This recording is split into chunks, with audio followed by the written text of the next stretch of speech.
Sabimagine. Coucou tout le monde et bienvenue dans une nouvelle vidéo un petit peu différente des autres cette fois-ci puisque j'ai décidé de vous présenter le bullet journal de février que j'ai réalisé. Donc cette vidéo est un petit peu différente des autres puisque je voulais innover un peu. Donc dites-moi en commentaire si vous souhaitez voir les autres mois ou si jamais vous préférez voir des tutos Fimo ou même d'autres vidéos. Je serais ravie de voir ça dans les commentaires. Donc pour ce mois de février, j'ai décidé de réaliser le thème chinois parce que le thème Saint-Valentin, il y en a déjà plein sur YouTube et honnêtement, c'est pas la fête qui me parle le plus. Donc le thème chinois me parlait plus, donc j'ai décidé de faire le thème chinois. Donc là, j'ai mis des petites lanternes chinoises avec une petite kokeshi, un éventail et un yin-yang avec des petites étoiles, des petits ronds, histoire de faire un petit peu fête.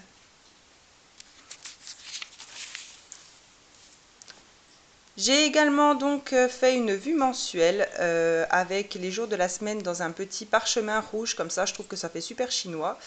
J'aime beaucoup et j'ai rajouté donc des petites lanternes. C'est un calendrier mensuel tout simple avec des petites cases puisque je préfère une vue comme ça, je trouve que c'est plus... Enfin pour moi ça me parle plus. J'ai également donc réalisé la feuille des dépenses. Donc ce tableau-ci, pardon, c'est le tableau exactement le même que celui de mon compte en banque. Je vais réussir à parler, désolé, avec la date à laquelle ça a été retiré, ce que c'est, plus si c'est un gain, moins si c'est une dépense, et ce qu'il me reste sur mon compte. J'ai également ce petit tableau-ci. Donc c'est le tableau des prélèvements, donc avec la date à laquelle ça doit être prélevé, ce que c'est, la somme, et je coche dès que c'est fait. Et celui-ci, c'est le tableau que je remplis dès que je fais un achat ou dès que je gagne quelque chose, même si ce n'est pas encore prélevé sur mon compte en banque ou pas encore ajouté, je le mets ici pour ne pas l'oublier. J'ai décoré donc avec du rose parce que j'adore le rose, pour ceux qui me connaissent, vous le savez déjà. J'ai également rajouté une petite lanterne chinoise avec des fleurs de cerisier et une petite kokeshi. J'ai également reproduit le timelog, c'est le deuxième mois que je le fais puisque je trouve ça bien pour pouvoir gérer son temps. On sait ce qu'on passe plus de temps à faire ou pas et lequel il faut augmenter. Donc moi j'ai décidé de le recommencer pour pouvoir mieux gérer mon temps. À côté j'ai réalisé donc un dessin de kokeshi pour faire mon mood tracker. Donc j'ai dessiné 28 petites fleurs dans lesquelles je colorierai selon l'humeur que je suis pour tel jour. Voici ma page des objectifs, donc objectif travail, maison, perso et tout ce qui peut être autre objectif. Donc un petit peu coloré histoire d'avoir envie d'y aller et de réaliser les objectifs. Ici c'est ma page Futurlog par rapport à Sabi and Family et Sabimagine, donc mes deux chaînes. Je note dès que je sors une vidéo pour voir un peu si jamais je suis toujours...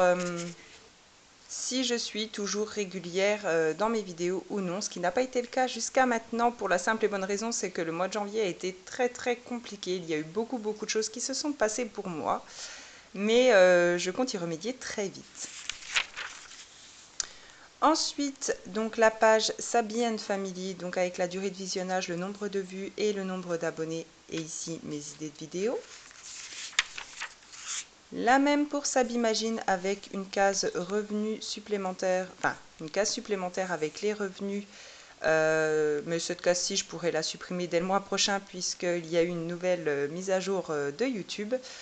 Mais c'est pas très grave puisque je ne fais pas du tout ça pour les revenus, mais parce que j'adore essayer de vous montrer comment réaliser telle ou telle chose. J'adore partager avec vous en fait. Ensuite, un tracker YouTube avec un tracker pour Sabimagine et pour Sabi and Family. Donc là, je mets le nombre d'abonnés à atteindre et la date à laquelle ça a été atteint. Donc comme je l'ai réalisé au mois de janvier, je ne savais pas à combien d'abonnés j'allais m'arrêter fin janvier. Donc c'est pour ça que je n'ai pas encore rempli les cases, mais je vais bientôt le faire. Une page vide puisque je ne sais pas quoi mettre et comme ma weekly, je la voulais sur une double page, je n'ai pas encore rempli cette page-ci. Et donc ma weekly, donc là avec le petit tableau avec le mois entier, les jours de la semaine, donc moi c'est colorié de différentes couleurs en fonction des horaires de travail de mon mari. Ici j'ai un petit tableau événement, donc dès qu'il y a un événement important je le note ici. Ici c'est pour les repas, ici pour le sport. Là, c'est un petit tracker ménage, donc je n'ai plus qu'à cocher quand j'ai réalisé la tâche. Ici, c'est un petit tracker travail et ici, c'est le poids de la semaine. Voilà pour le Bugeot du mois de février. Donc dites-moi en commentaire si cette vidéo vous a plu. Si ça a été le cas, n'hésitez pas à mettre un pouce bleu et à vous abonner si ce n'est pas encore fait. Sur ce, moi je vous laisse, je vous fais plein de gros bisous et je vous dis à très bientôt pour une nouvelle vidéo. Bisous bisous!